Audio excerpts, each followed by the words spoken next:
pushes until vision pulls. I know who said that. I can't think of his name right now, but I love that concept. And it took me a while to get used to it, but it is so true. Okay. We're in divine discomfort right now. And so I welcome Dr. Reverend Raymont Anderson to push our buttons. Thank you, thank you, thank you. My pleasure. So first of all, blessings and gratitude to all of CSL St. George. Give yourself some applause for all of the good that you are doing and all of the good that you are being. I would like to also thank Reverend Joe for inviting me to join you all once again, and thank you for this morning's team. Yay, team!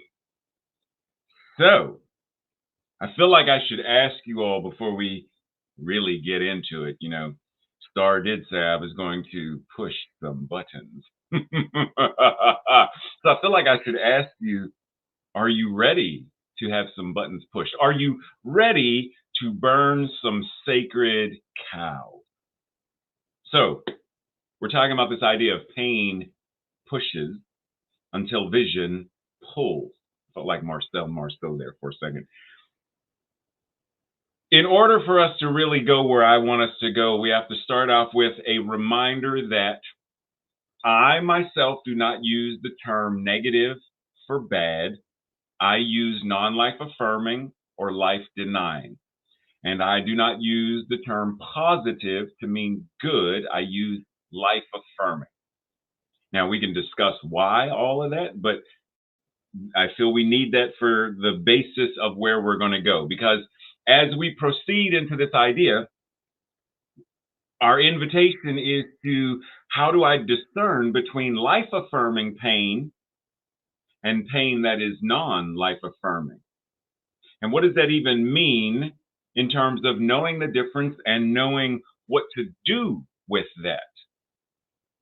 So this, in general, in the most general sense, pain can act as a pushing force for some of us.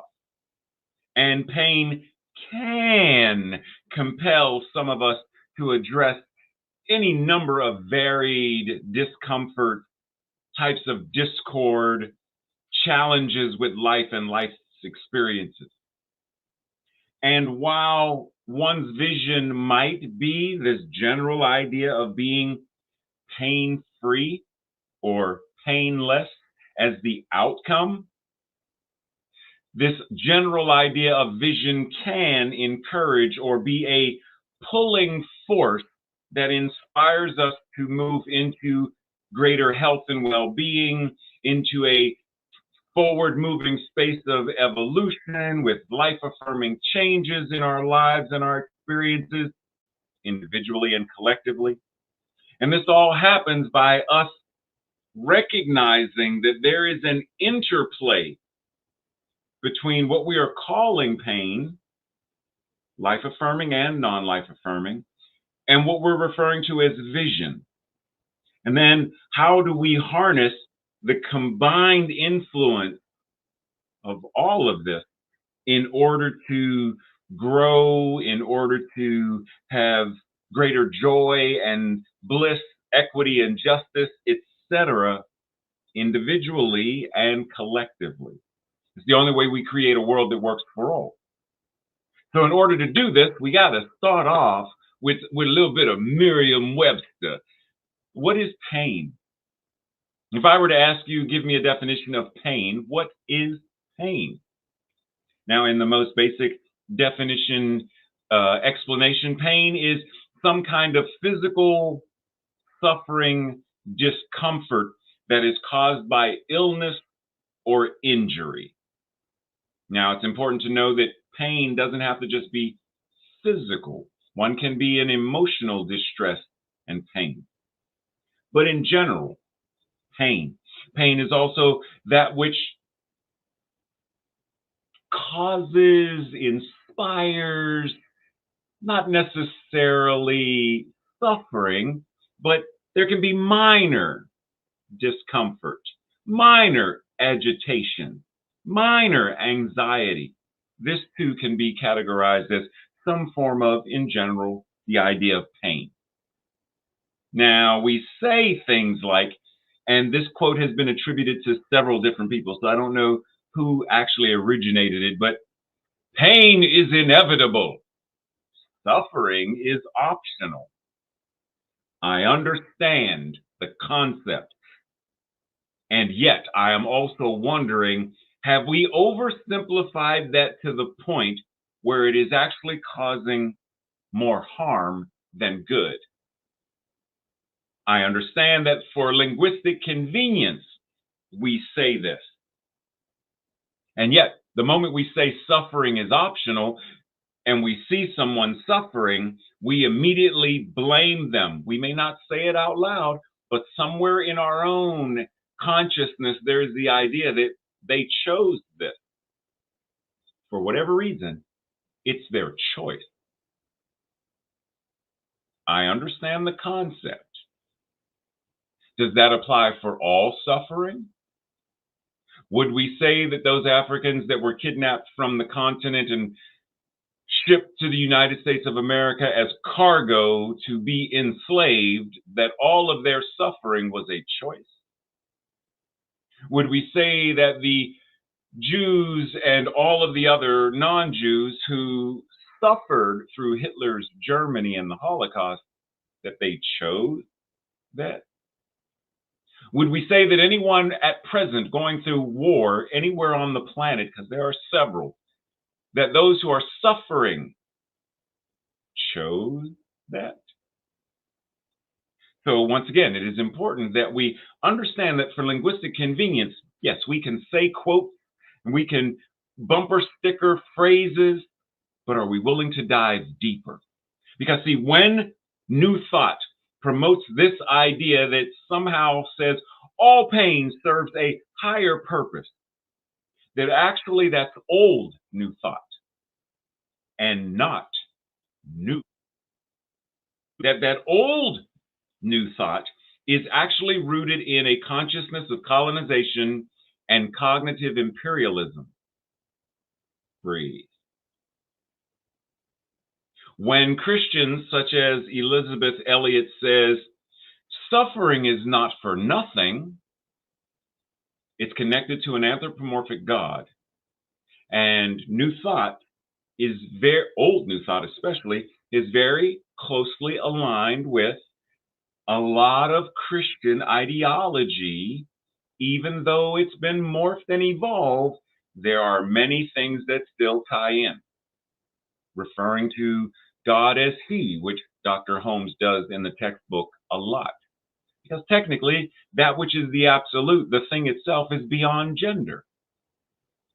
When Christianity references, and this is once again Elizabeth, references the idea that says, it is often through the deepest suffering that God teaches His people the deepest lessons. Once again, there's the idea of an anthropomorphic deity that is teaching, and then the subjects, the worshipers, the followers, the whatever, who are learning. We do that in New Thought too, when we reference needing to learn something. The universe keeps sending me this for me to learn. That's anthropomorphizing the universe. Why is the universe invested in that way, if not an anthropomorphic idea of the universe? That is. And even when we refer to soul contracts, I get the idea, linguistic convenience, but still there is the idea that why would the divine, that is the absolute, it's absolute intelligence, it's absolute wisdom, it's absolute love, choose to incarnate simply to force itself, as an incarnation of itself, to now suffer, to learn to forgive, when before it incarnated, there was no need to forgive? Why learn to forgive? Why learn to love? Why learn any of this when before it incarnated, before any of us incarnated, we were already it? That's like saying that I'm going to use star for an example. Prayerfully, star, forgive me for this. So if I were to say star is a PhD mathematician, and Star and I have a conversation, and I say, Star, you should incarnate as a 5-year-old in first grade so that you can learn how to do math. To which Star says, hush up, Reverend Ray.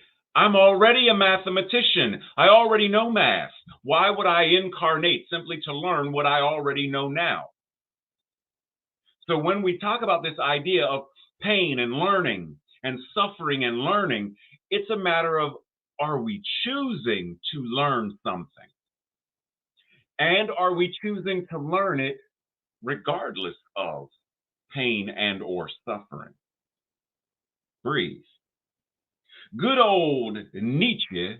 Nietzsche said, and this is going to be a paraphrase, this idea that he believed that the world is full of suffering and that in general, suffering lacks any kind of overall purpose or meaning. And yet, he goes on that he thought that it is our ability within, the experience of suffering. It is our invitation we have the ability to navigate the suffering, to navigate the hardships, to not simply endure them, but to navigate them in a way where the hardship is softened or alleviated. How do we overcome, heal, transcend whatever this suffering thing is? This is very tied into our Declaration of Principles. We have the We Believe statement. We Believe statement number 5. We believe the ultimate goal of life, this is within CSL, we believe the ultimate goal of life to be a complete freedom from, depends on the translation, emancipation from, liberation from, all discord of every nature. Discord of every nature. And that this goal is sure to be attained by all. So there's work that we are invited to do in order to transcend, in order to evolve, in order to transmute, in order to do whatever, versus simply saying pain, suffering, discord are necessary in order to grow into the spiritual being that you are, when in fact it is not. Now, there's life-affirming pain and non-life-affirming pain. Life-affirming pain is the kind of pain you feel after having worked out. You stretched, you did some yoga, lifted some weights, rode some bike stuff, and did some stuff, and you're like, ooh, I'm sore. Life-affirming pain. Your body is growing and evolving. That's why the phrase, no pain, no gain, comes from, in essence. Without the pain that your muscles go through, without the soreness, then there is no gaining muscularity, greater levels of endurance and stamina and flexibility, etc. Life-affirming pain. Life-affirming discomfort. Having a courageous conversation. Non-life-affirming pain. There's any number. The pain that is experienced as a result of the Klan and lynchings, war. It's non-life affirming pain. It's caused by a number of things, but it's non-life affirming pain. The bombs dropped on Hiroshima and Nagasaki, non-life affirming pain. Non-life affirming discomfort, same areas. The pain or the discomfort that someone feels in the Jim Crow South, the pain and discomfort someone feels navigating a school as a transgender student or teacher, knowing that there is the potential for. That's uncomfortable. And that kind of discomfort ultimately can be healed, can be eradicated. It shouldn't be. Being able to discern between these two is our invitation. How do we? There's a song. Oh, all I can hear is the Ella Fitzgerald version, the Ink Spots. There's a group from way back when called the Ink Spots, and they sing a song called, or they wrote a song called "Into Each Life Some Rain Must Fall." If rain is going to fall, what sense does it make for any of us to deny rain or bypass rain or call rain an illusion? Rain is precisely what it is. It is rain and it is part of nature. It is and it will fall. So why not prepare for it? Galoshes, raincoat, umbrella, etc. So we do this with new thought. Into every life, there will be some kind of grief, some kind of pain, some kind of discomfort. Rather than call it an illusion, rather than bypass it, rather than deny it, how do we navigate it? How do we step into the many life's vicissitudes, ranging from the general frustrations we experience on any given day with, why can't I get the coffee machine to work, to being in traffic, to I told you to take an inch off. Why do I have a mohawk with the hairdresser, etc.? All the way to the most painful of traumas, referencing the death of a loved one, referencing the next school shooting, referencing any number of things. That whole spectrum we are going to experience as humanity, all of this, to such a degree or in such a way that we are then invited to, what is the spiritual practice we're invited into in order to heal this, in order to alleviate? Even within medicine, physicians do pain management on a scale of 1 to 10, 10 being, oh my goodness, the pain is, oh my goodness, it's drive, oh my goodness. And 1 being, pain, what pain? Where is your pain? On any given day, we could do the same thing. They do it as physicians. We can do it as metaphysicians. Ask ourselves, on a scale of 1 to 10, where am I with my anxiety? Where am I with my willingness to speak not truth to power? Because that thing that we refer to as power is pseudo power. So how do we speak our truth powerfully to whatever this is? And where am I with my level of, that makes me uncomfortable. Speaking in public makes me uncomfortable. Good. There should be a level of, because it means you are stretching, you are lifting the muscles of public speaking, of advocacy, of speaking truth powerfully, of loving and forgiving, of being a healing presence. There should be discomfort because those muscles are going to become sore. And do it anyway. Step into it fully and do it full on. Breathe. There's a book called Beyond Pain and Suffering, and the author Tom Seaman.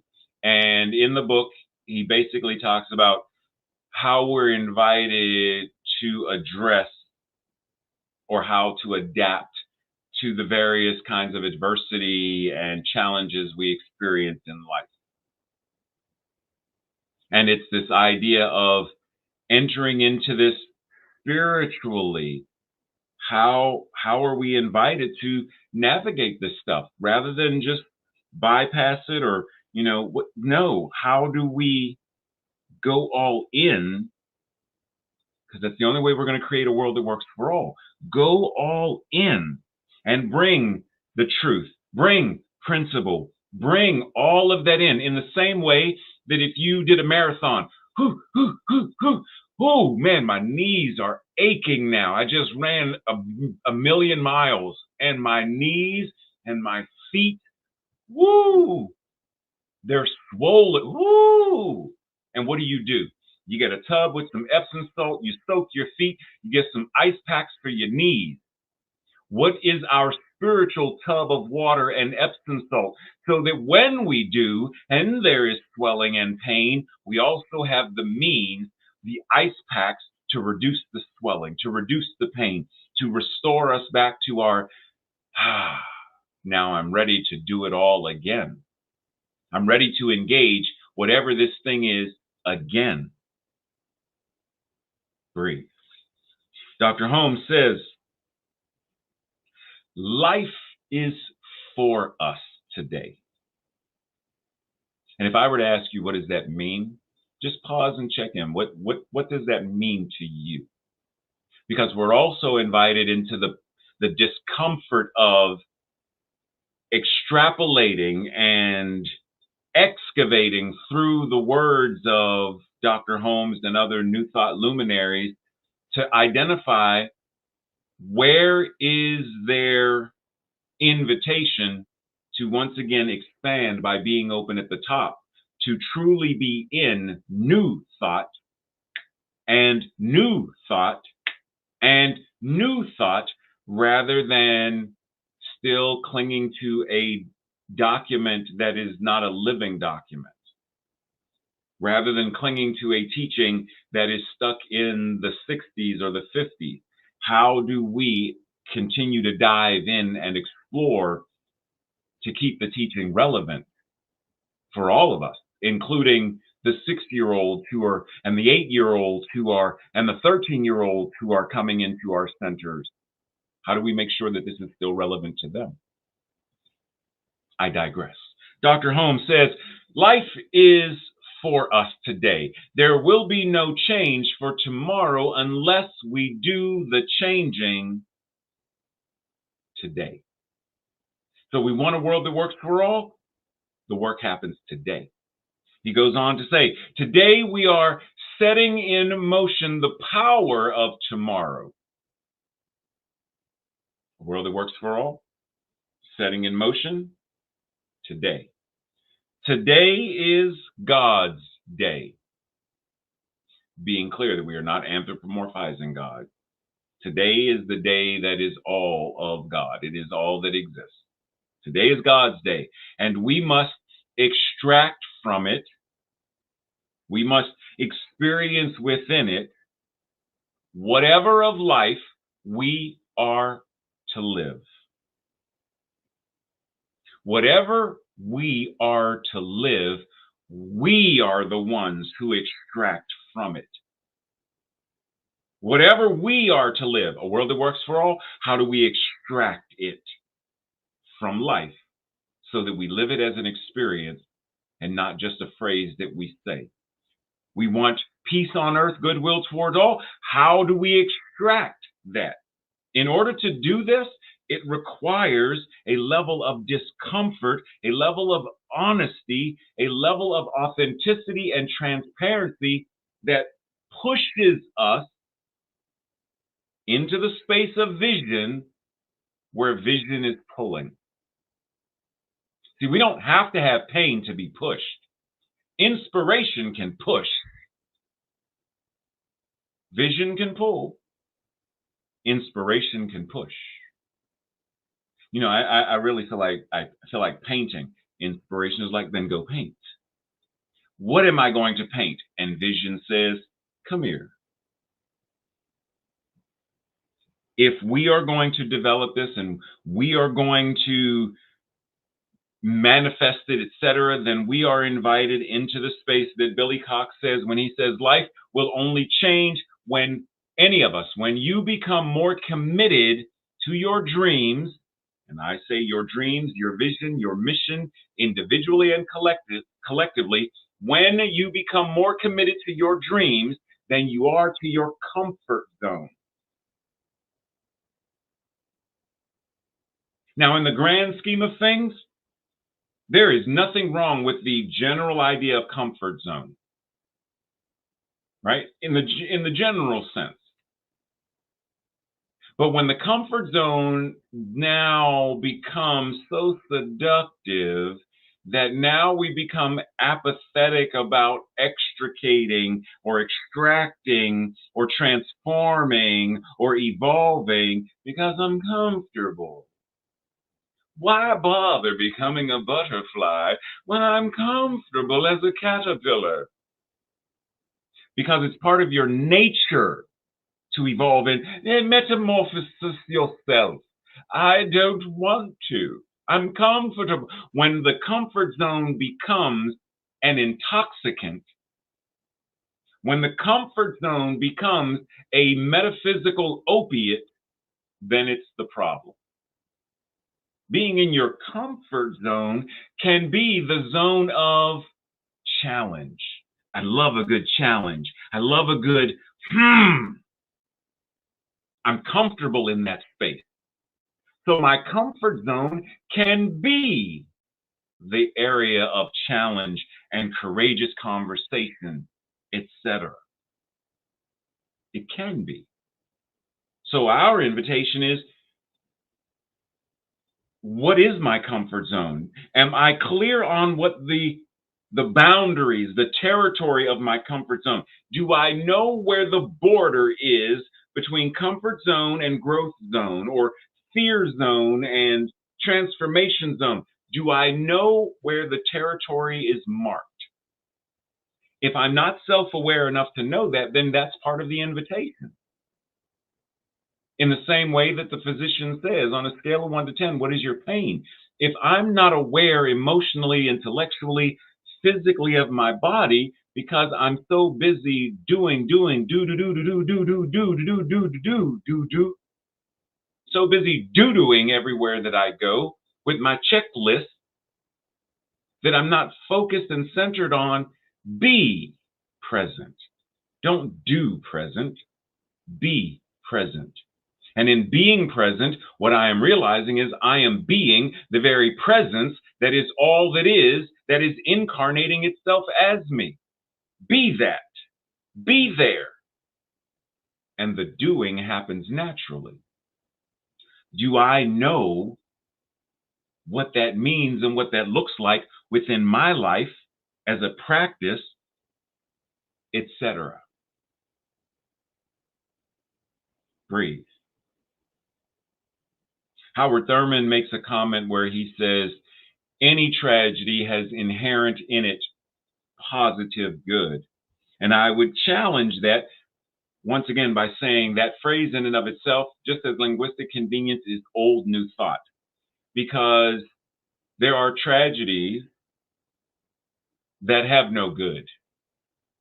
Now, if someone turns the tragedy, the Mothers Against Drunk Driving, tragedy, and there was a group of mothers who turned, but I guarantee you, if they were given a choice, if you could, they would choose to have their children, their loved ones back. So ideally, we don't want the tragedy. We don't need the tragedy in order to have a positive good, as Thurman says, a life-affirming good, as I say. We don't need it for that. So how do we move into a space that says, then what is mine to do? How am I invited to show up in relationship to this thing called pain, life-affirming pain, non-life-affirming pain, to show up in relation to this thing called suffering, to show up in this thing called discord? What is my invitation? So that I can be the most healing presence possible to whoever comes before me, no matter what. Where I am not potentially stepping into metaphysical malpractice, spiritual bypass. Breathe. So suffering can be a great awakener. Human beings go through various kinds of excruciatingly painful circumstances, physically, emotionally, psychologically, and while we often hear individuals describe how their lives were changed for the better as a result of these painful experiences, there are countless others who died as a result of their suffering. So suffering does not have any inherent gift. Any gifts that we receive as a result of any of these various factors, medical care, therapy, supportive friends, family, spiritual practices, spiritual community, etc., any of this stuff, it offers us a way out of suffering. And that becomes the gift, if anything.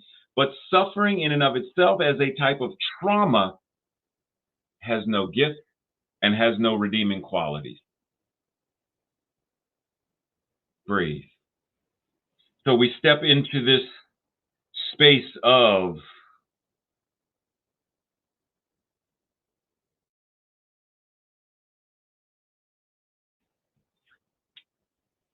and in this space of prayer, we go into recognizing that our understanding and application of the science of mind and spirit is a crucial part of the endeavor to transform individually and collectively to manifest a world that works for all. It is the embodiment and application of the teaching. And so we breathe this breath knowing that the isness and allness that is God has to be present in the same way that we breathe this breath and we don't search for the next breath, we don't hunt for the next breath, we don't take a workshop for the next breath, we simply breathe. The body is intelligent enough to take that inhale and the breath is there. And when the body does what it does, it releases a breath without us needing to micromanage. And what I am recognizing is that God is both the one breathing, the one being breathed, and the breath itself. Which means, in the same way that this next breath is present, that which is inspiration is present, that which is the divine is present, that which is life itself is present, that which is the solution to all of mankind, humankind's problems is present. When I am receptive, open at the top and open at the bottom. And so I breathe, recognizing that what Dr. Holmes said, whatever is true about God is true about you, is true about myself and everyone watching now. The very power and presence of infinite joy, infinite creativity, infinite health and well-being is incarnating as us right now. And the law says yes. And interestingly enough, the yes that the law gives is the amen that the law gives. So when the law says amen, it's already done. And knowing that it's already done, then I allow it to be exactly what it is as answered prayer, realizing that we do not simply live in answered prayer. We live as answered prayer. And that is what is so. And so it is. Love and appreciation.